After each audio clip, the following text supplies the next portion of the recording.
आज सुनते हैं कहानी एक आलसी ब्राह्मण की। एक बार की बात है, एक गांव में एक ब्राह्मण रहता था। वह सुबह उठता, नहाता, पूजा करता, खाना खाता और फिर सो जाता था। उसके पास किसी भी चीज की कमी नहीं थी।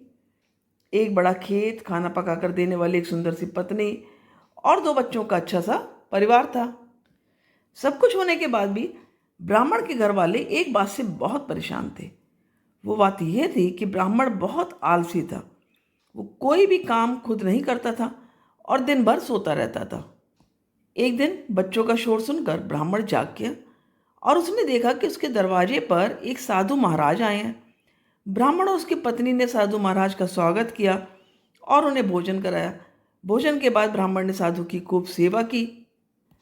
साधु महाराज उनकी सेवा से बहुत प्रसन्न हुए और उन्हें वरदान मांगने को कहा।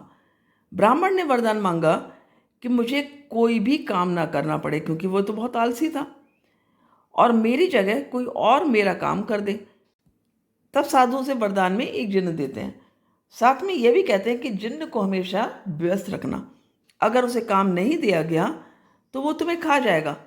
वरदान पाकर ब्राह्मण मन ही मन बहुत खुश हुआ और साधु को आदर के साथ विदा किया। साधु के जाते ही वहां एक जिन्न प्रकट हुआ।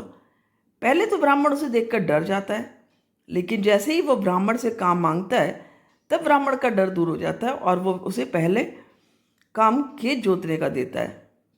जिन्न वहां से गायब हो जाता है और ब्राह्मण की खुशी का ठिकाना नहीं रहता। कुछ ही देर में जिन्न फिर आता है और बोलता है कि खेत जोत दिया, अब दूसरा काम दीजिए। ब्राह्मण सोचता है कि इतना बड़ा खेत इसने इतनी जल्दी कैसे जोत दिया। ब्राह्मण इतना सोच ही रहा था कि जिन्न बोलता है, जल्दी मुझे काम बताओ, नहीं तो मैं आपको खा जाऊंगा। ब्राह्मण डर जाता है और बोलता है कि जाकर खेतों में सिंचाई करो। जिन्न फिर वहां से गायब हो जाता है और थोड़ी देर में फिर आ जाता है। जिन्न आकर बोलता है कि खेतों की सिंचाई हो गई, अब अगला काम बताइए। अब ब्राह्मण के पास कोई भी काम नहीं बचा जो उसे करने के लिए कह सके। उसे चिंता होने लगी और वह बहुत डर जाता है। जब ब्राह्मण की पत्नी अपने पति को डरा हुआ देखती है तो अपने पति को इस संकट से निकालने के बारे में सोचने लगती है। वह ब्राह्मण से बोलती है कि स्वामी, अगर आप मुझे वचन देंगे कि आप कभी आलस नहीं करेंगे और अपने सभी काम खुद करेंगे तो मैं इस जिन्न को काम दे सकती हूँ। इस पर ब्राह्मण सोचता है कि पता नहीं ये क्या काम देगी। अपनी जान बचाने के लिए ब्राह्मण अपनी पत्नी को वचन दे देता है। उसके बाद ब्राह्मण की पत्नी जिन्न से बोलती है कि हमारे यहाँ एक कुत्ता है, तुम जाकर उसकी पूंछ सीधी कर दो। याद रखना, उसकी पूंछ एकदम सीधी होनी चाहिए। जिन्न बोलता है कि अभी ये काम कर देता हूँ। यह बोलकर वह वहाँ से चला जाता है। लाख कोशिश के बाद भी वह कुत्ते की पूंछ सीधी नहीं कर पाता और हार मान लेता है। हार कर जिन्न ब्राह्मण के यहाँ से चला जाता है। उस दिन के बाद से ब्राह्मण अपने आलस को छोड़कर सभी काम करने लगता है और उसका परिवार खुशी खुशी रहने लगता है।